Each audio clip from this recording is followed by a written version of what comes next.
Australia সিরিজকে সামনে রেখে দল ঘোষণা করেছে বিসিবি। 4 বছর পর জাতীয় দলে ফিরেছেন মোসাদ্দেক হোসেন সৈকত। অন্যদিকে নিউজিল্যান্ডের বিপক্ষে ওয়ানডে সিরিজে প্রত্যাশিত পারফরম্যান্স না থাকায় বাদ পড়েছেন আফিফ হোসেন। এছাড়া আগের সিরিজের দল থেকে আরও একটি পরিবর্তন এসেছে। মাহিদুল ইসলাম অঙ্কনের জায়গায় দলে ফিরেছেন নুরুল হাসান সোহান। দীর্ঘ সময় ধরে জাতীয় দলের সুযোগের অপেক্ষায় ছিলেন মোসাদ্দেক হোসেন সৈকত।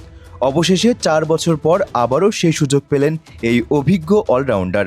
অস্ট্রেলিয়ার বিপক্ষে ওয়ানডে সিরিজের দলে তাকে অন্তর্ভুক্ত করেছে নির্বাচকরা।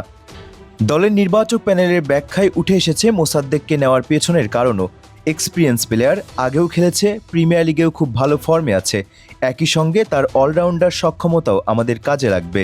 বিশেষ করে বোলিং অপশন হিসেবে সে গুরুত্বপূর্ণ ভূমিকা রাখতে পারে।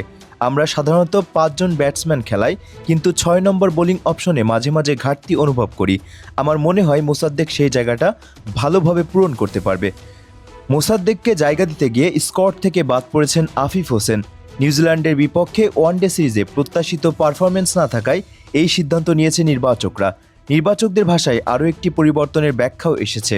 অঙ্কনকে আমরা খুব বেশি সুযোগ দিতে পারিনি আনফর্চুনেটলি, আর আফিফকেও যথেষ্ট সুযোগ দেওয়া হয়েছে, তবে হয়তো আরও কিছুটা সময় পাওয়া যেত। কিন্তু এই মুহূর্তে আমরা কিছু ট্যাকটিক্যাল চেঞ্জ করছি, সে কারণেই এই দুটি পরিবর্তন। অস্ট্রেলিয়ার বিপক্ষে সিরিজের প্রথম ওয়ানডে 9 জুন মিরপুর শেরেবাংলা স্টেডিয়ামে অনুষ্ঠিত হবে। সিরিজ সামনে রেখে প্রস্তুতি নিচ্ছে বাংলাদেশ জাতীয় ক্রিকেট দল। ঢাকা প্রিমিয়ার লিগের ম্যাচ খেলেই নিজেদের ঝালিয়ে নিচ্ছেন মেহেদী হাসান মিরাজ সহ অন্যান্য ক্রিকেটাররা। 2 ও 5 জুনও ঢাকা লিগে মাঠে নামবেন তারা। সেদিনই ওয়ানডে ও টি-20 সিরিজ খেলতে ঢাকায় পৌঁছাবে অস্ট্রেলিয়া দল। অস্ট্রেলিয়ার বিপক্ষে ওয়ানডে সিরিজ হবে 9, 11 ও 14 জুন। এরপর টি-20 সিরিজ অনুষ্ঠিত হবে চট্টগ্রামে 17, 19 ও 21 জুন।